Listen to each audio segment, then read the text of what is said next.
Olá, eu convido você para que nós possamos refletir um pouquinho na palavra de Deus e que esse momento seja um momento de vida abundante para você.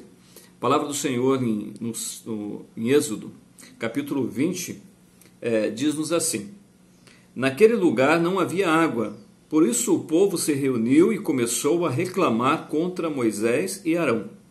E eles diziam: teria sido melhor se tivéssemos morrido na frente de Deus, o Senhor, com os nossos companheiros, os outros israelitas.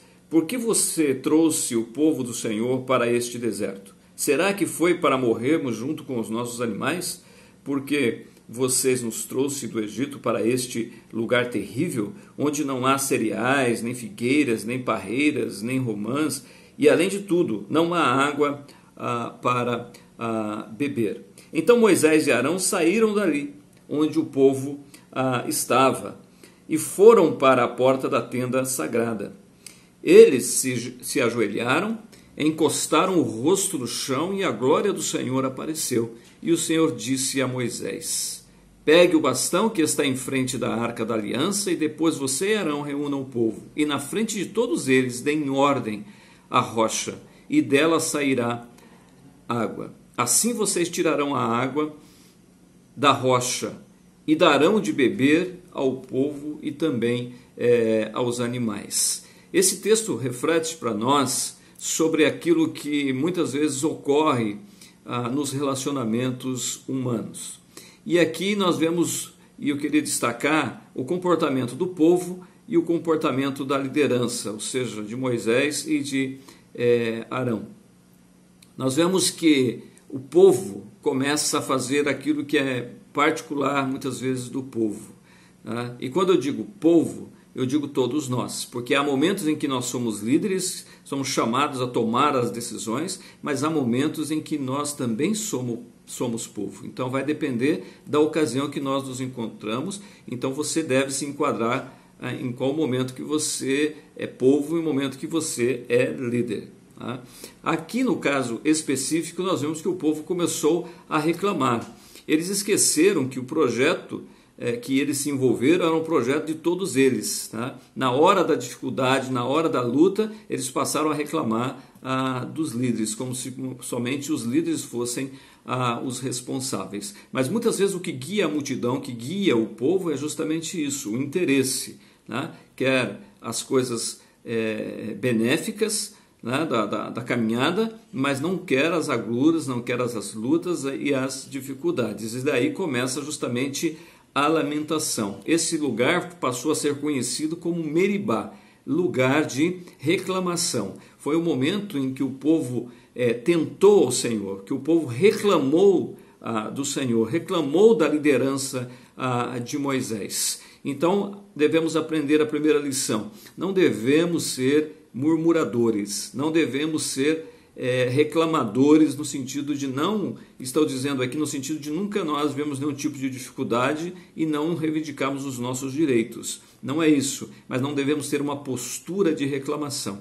A postura de reclamação é aquela quando nós não reconhecemos nada de bom que temos na nossa vida, só vivemos reclamando e murmurando, e principalmente diante das dificuldades, que foi justamente isso que o povo fez. Eles olharam e viram que aquele momento de luta, de dificuldade, eles não conseguiam ver nada de bom, ou seja, eles não olhavam para o projeto todo, eles olhavam somente para aquele exato momento, e passaram a reivindicar, a dizer que a vida que eles tinham antes no Egito como escravos era até melhor do que aquilo que eles estavam vivendo agora dentro daquele projeto ali de libertação, aquele projeto de conquista que eles tinham, passaram a participar. Então, assim, olhe para a sua vida. Primeiramente, aprenda isso. Quando você faz parte do povo, né?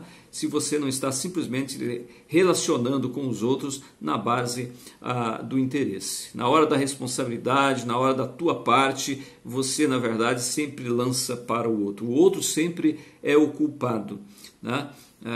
É como Adão fez com Eva. Né? Foi o momento da transferência. A mulher que tu me destes, essa foi que me levou a pecar. Então esse momento da transferência, tome cuidado com isso, reflita nesse momento sobre isso, né? Se você, em tuas lutas, em tuas dificuldades, você não está fazendo como o povo, só reclamando, só lamentando e procurando dizer que o culpado sempre é o outro. Mas em relação a Moisés, a liderança, o que nós aprendemos nesse momento? Bem, o que aconteceu com Moisés? Moisés, ele, ouvindo a reclamação do povo, ele procurou orar, procurou a resposta de Deus, e Deus deu a resposta para Moisés. E ele obedeceu, pelo menos em parte. Por quê? Porque o texto nos diz assim no versículo 12: porém o Senhor disse a Moisés e Arão: vocês não tiveram fé suficiente para fazer com que o povo de Israel reconhecesse o meu santo poder, e por isso vocês não vão levá-los para a terra que prometi dar a eles. Né? Quando nós olhamos para esse desfecho, nós ficamos perguntando: puxa, mas Moisés ainda foi punido, né, diante dessa situação, e por que Deus fizera isso com Moisés? O que aconteceu?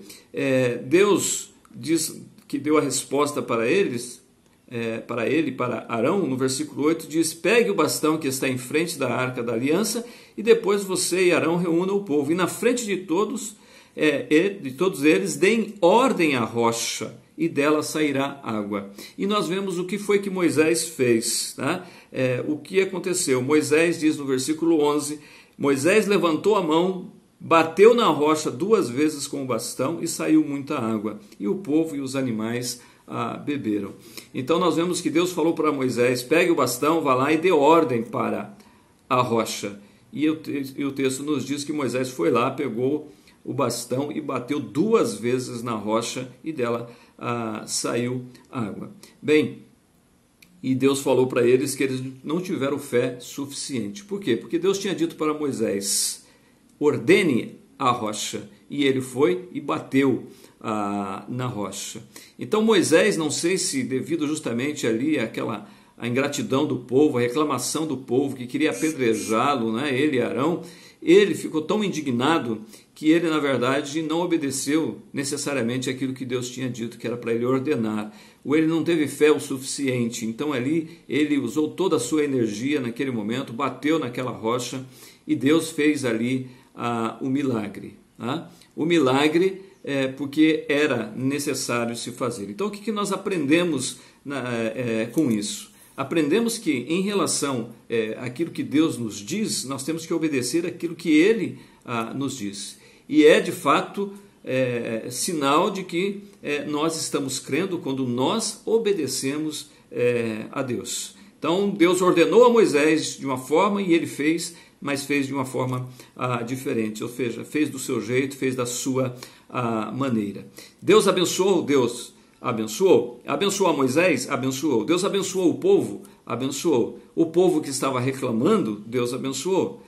Moisés, que não obedeceu totalmente, Deus também abençoou. Mas abençoou por quê? Porque Deus é misericordioso, porque Deus é gracioso e Ele nos abençoa. Mas bem melhor é quando nós obedecemos ao Senhor naquilo que Ele está dizendo. Primeiro, em relação ao povo, não tenhamos um coração de reclamação, não tenhamos um coração de estar tentando a Deus. Não tentarás o Senhor teu Deus. Tá? Nós estamos vivendo um momento agora que não é momento de nós tentarmos o Senhor. Eu vejo muitas pessoas querendo, na verdade, não ter a sua prudência, a sua precaução, os seus cuidados sanitários, né, como se isso fosse, na verdade, fé. Isso não é fé, isso é querer tentar a Deus. Então obedeça a Deus e tenha os seus devidos cuidados. E também, como liderança que você de repente vai estar, seja aquilo que for, prefira agradar a Deus do que agradar as pessoas. Moisés foi punido e Arão foram punidos justamente porque preferiram, na verdade, agradar mais as pessoas do que agradar a Deus. Que Deus te abençoe, que Deus faça que você reflita neste momento, né? Que Deus te abençoe para que, se você for povo, no momento em que você for povo, você não fique tentando ao Senhor, tendo reclamação da sua vida, e se você estiver em momentos de liderança, que você prefira obedecer a Deus do que obedecer aos homens, agradar a Deus do que agradar aos homens. Que Deus te abençoe, que Deus te ilumine, que Deus faça na sua vida uma vida com abundância, no nome de Jesus.